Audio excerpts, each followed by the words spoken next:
Sauf incroyable retournement de situation, on ne devrait jamais assister à un choc entre Francis Ngannou et Jon Jones.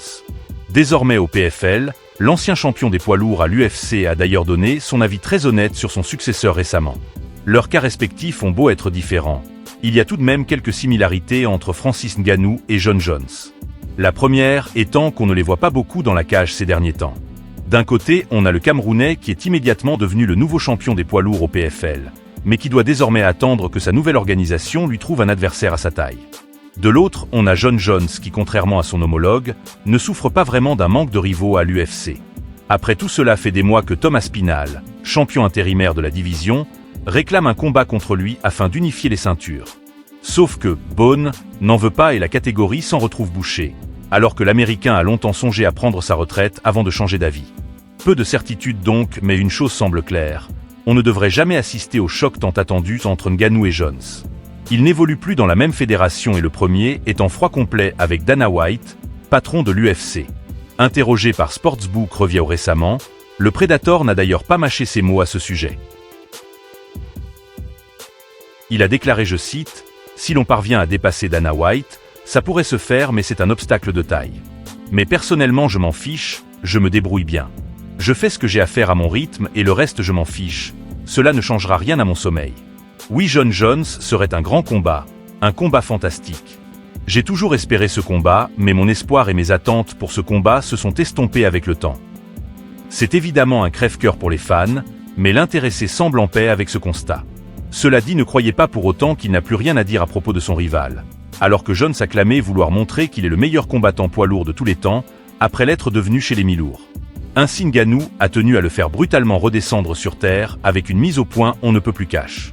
Je ne dirais pas qu'il est dominant chez les poids lourds. Il a beaucoup de combats pour mesurer sa carrière de poids lourd léger, mais il a beaucoup moins de choses avec lui en tant que poids lourd. Je pense qu'il est de loin le meilleur poids lourd léger, mais sa carrière dans la cage en tant que poids lourd léger a duré plus d'une décennie. Chez les poids lourds, il n'a fait que 2 combats, il a à peine fait 3 rounds. Francis Ngannou ne croit plus à un futur affrontement contre Jon Jones et à vrai dire, on a plutôt tendance à partager son avis. Les seules joutes entre les deux colosses se feront donc par médias interposés, au lieu d'une véritable guerre dans l'octogone.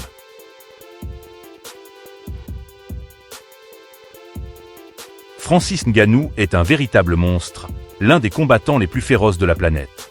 Pour autant, les derniers mois ont prouvé qu'il n'était pas invincible, du moins en boxe anglaise.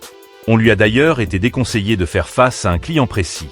Maintenant qu'il est champion des poids lourds au PFL, Francis Ngannou va sûrement poursuivre sa carrière en boxe anglaise.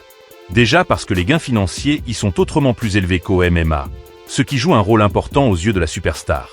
Mais aussi parce que sa fédération n'a pas vraiment d'adversaire à lui proposer. Pour le moment, aucun d'entre eux ne semble pouvoir lui arriver à la cheville. Dans ces conditions, poursuivre son parcours en boxe fait sens alors qu'il a déjà affronté Tyson Fury et Anthony Joshua. Reste désormais à savoir contre qui. Il y a peu, le journaliste Ariel Helwani a par exemple évoqué la piste de Derek Chisora, mais son compère Ade Oladipo lui a immédiatement fait savoir que c'était une mauvaise idée. Voilà ses mots. Chisora gagnera de manière confortable. Ngannou n'est pas prêt pour quelque chose comme ça. Joshua et Fury sont sympas, ils boxent. Mais se farcir quelqu'un comme ça pendant 12 rounds, Chisora est vraiment très fort, ce serait un cauchemar pour lui. Ce ne serait pas un match de boxe, mais plutôt un combat. Je ne pense pas qu'il aurait la moindre chance face à Chisora. Je pense qu'il serait rapidement à court de carburant s'il devait affronter quelqu'un comme Chisora, il n'est pas habitué à ça. Est-ce qu'il a déjà disputé 5 rounds dans un combat de MMA? Est-ce qu'il avait l'air cramé? Peut-être que c'est lui manquer de respect, mais Chisora, à moins de le toucher au menton et le mettre KO, bonne chance à lui parce que ce sera un cauchemar. Étant donné que ses premières sorties sur le ring se sont toutes soldées par des défaites, celle face à Joshua étant d'ailleurs incontestable, ce n'est pas étonnant que les spécialistes de la boxe anglaise n'aient pas confiance en le Camerounais. Chisora lui-même ne pense plus que ce serait intéressant de l'affronter, alors qu'il avait proposé ce combat en novembre dernier, comme il a récemment expliqué à Talksport. Il a déclaré « Je pense que le train est passé, la hype autour de notre combat a disparu. Disons les choses comme elles sont, Anthony Joshua contre Francis Ngannou, c'est comme Canelo Alvarez contre Jake Paul. Vous comprenez, j'ai l'impression que le succès de Francis Ngannou dans la boxe n'a pas été à la hauteur de ses espérances. Notre combat n'y marchera pas. Francis Ngannou veut poursuivre sa carrière en boxe anglaise, reste à savoir quel adversaire serait à sa portée. Derek Chisora ne ferait en tout cas pas partie de cette liste selon Rade Oladipo, qui ne le voit pas un seul instant l'emporter face aux Britanniques.